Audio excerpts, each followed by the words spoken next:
Hello, and for the last time, good day geometry. This is PO64, your final objective of your unit and your final objective of your year.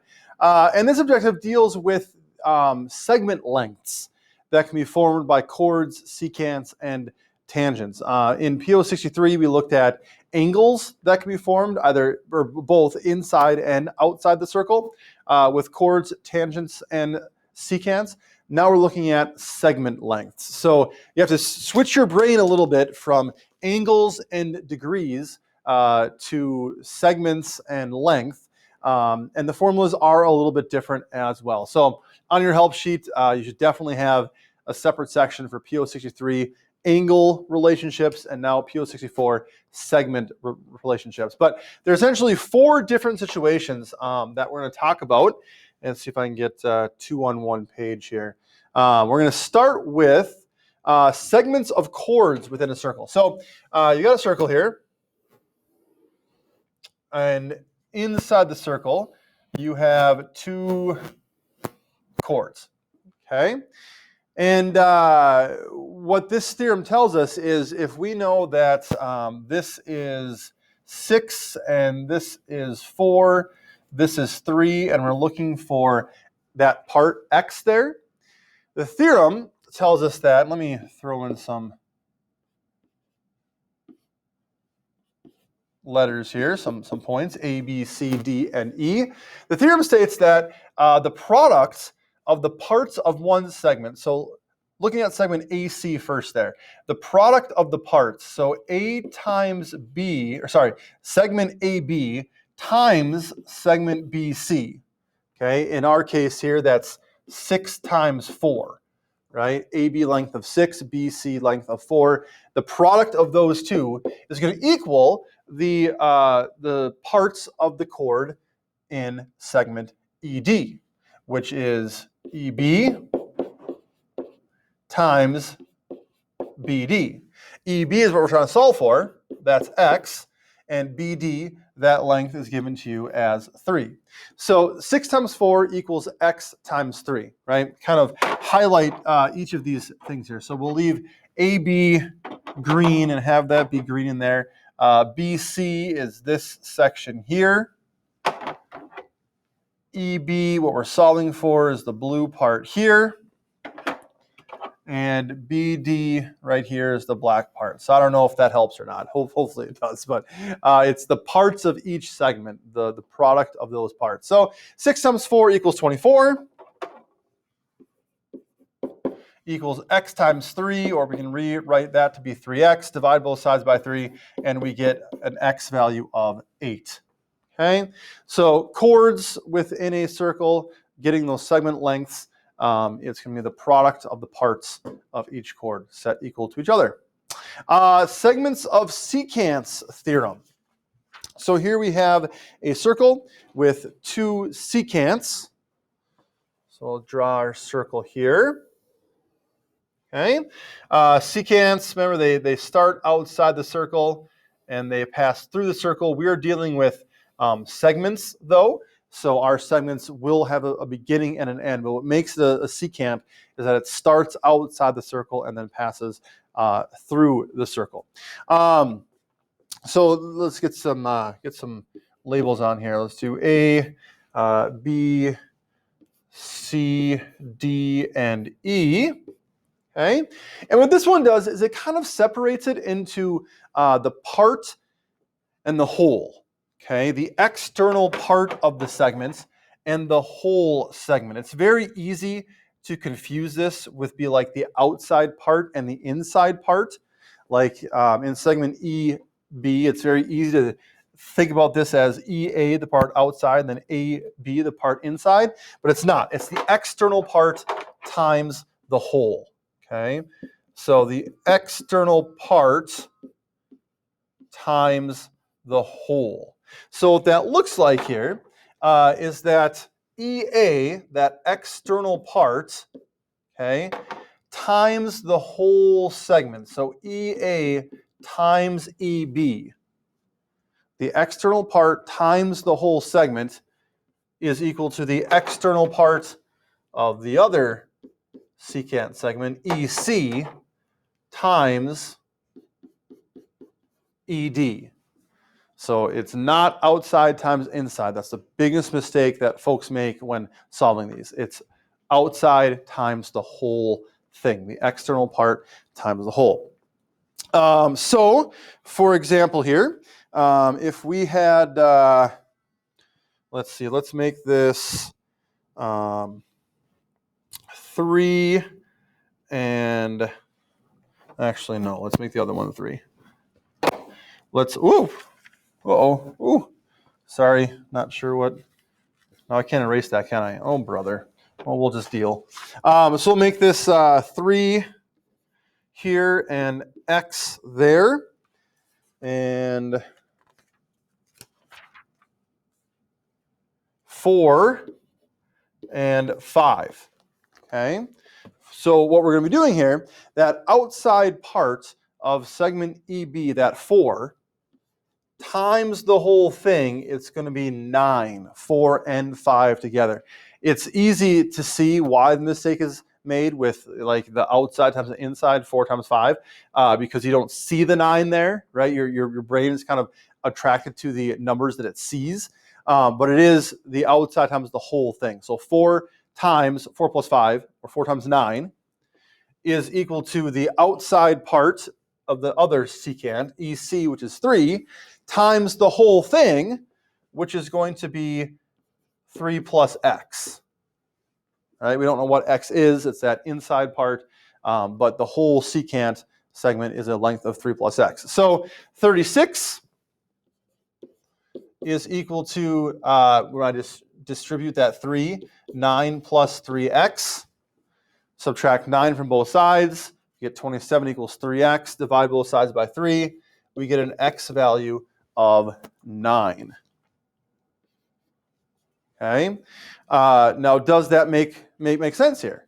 You know, does 4 times 9 equal, if we make that 9, the whole segment's 12, does 4 times 9 equal 3 times 12? Both equal 36? Yes, it does. Okay. Yes, it does. So there's your segments of secant's theorem. Second to lastly, the last new one, because the tangents, we have talked about that before here. So the last new one is if you have a secant and a tangent. So draw this out. Okay, our tangent segment, as we know, comes to the circle, intersects it at one point and stops, and our secant segment is going to continue through to the other side.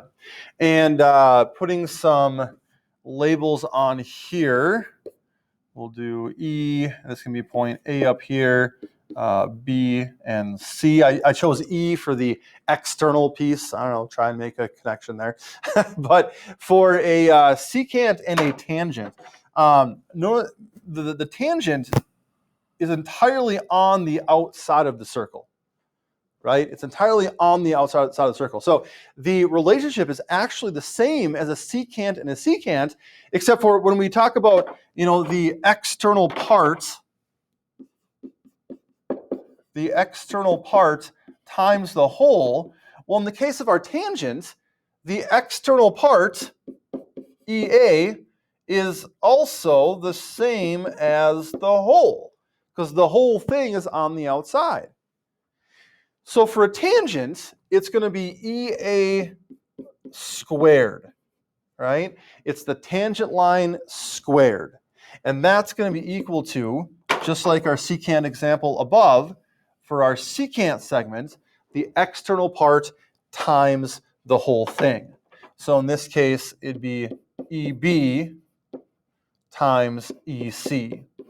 So it's really the same idea as if we have a secant and a secant. Both of these are the external part times the whole. It's just the kicker here at that tangent is that the entire thing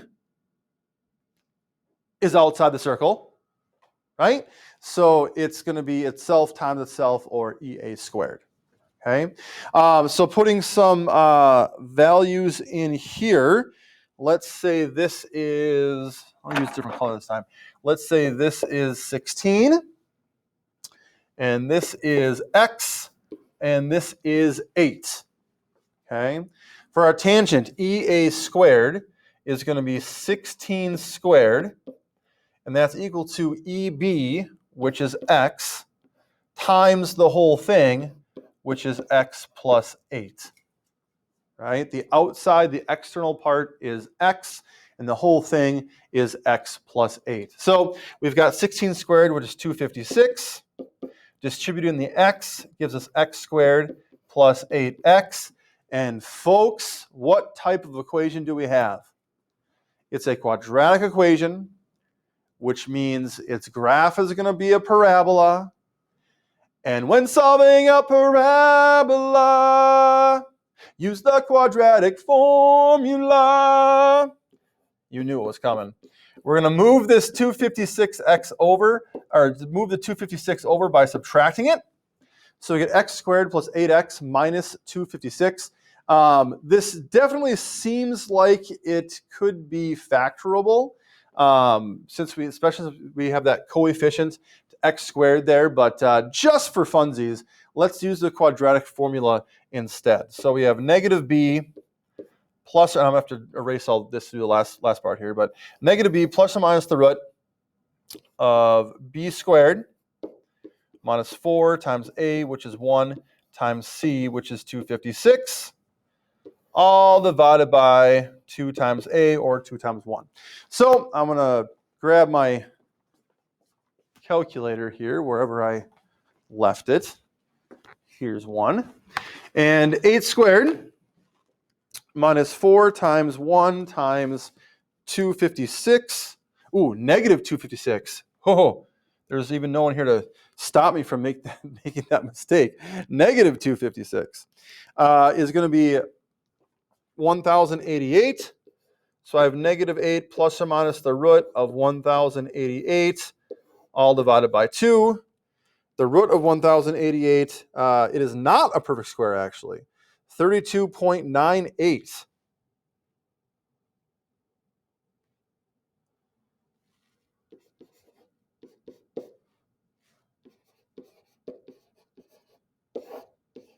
So my two solutions, one is going to be negative 8 plus 32.98 divided by 2.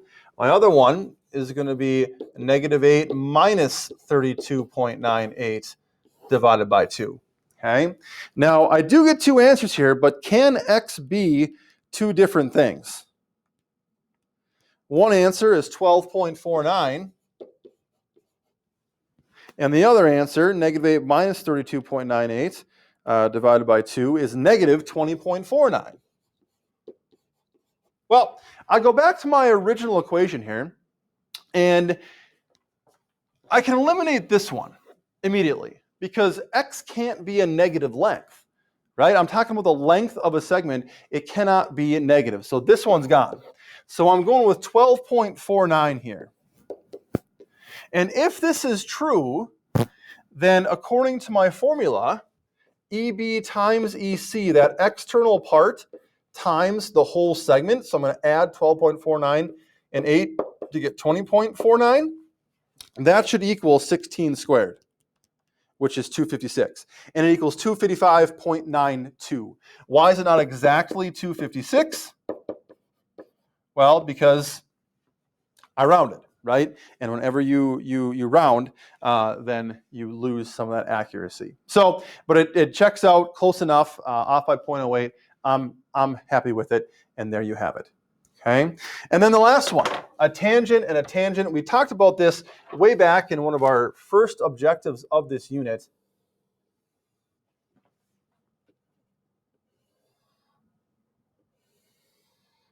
Right?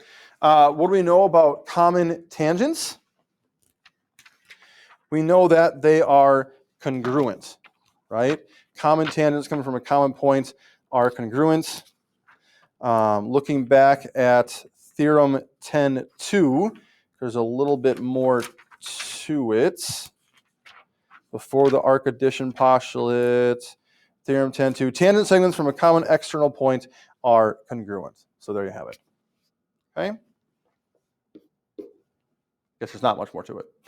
Looks like a megaphone. Okay, so anyway, so when you go through your homework here on the second page, take a look at what you have. This is a lot of information kind of thrown at you at once. It's all related here, but take a look at what you have. This first example, what do you have? Do you have a chord, a secant, or a secant tangent? You have a secant, so you know you need to look at the secant example for what the formula is. After that, it's just plugging in the numbers and using the algebra. The next one, a chord. What's our theorem for a chord? What's the formula? Take a look, plug it in, the algebra.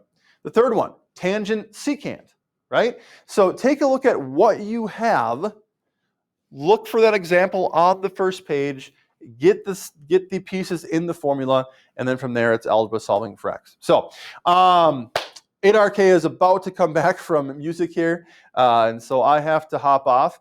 But if you have questions, please contact me or let me know tomorrow in school. Your homework is to finish PO64, and folks, that is a wrap on geometry. I'll have a practice test for you tomorrow, and the test will be next week, exact time TBD. So thank you for everything. Keep the binders. They may come in handy as you go forward either next year with more geometry or in Algebra 2. But thanks for watching. Have a great day. And don't forget to like and subscribe.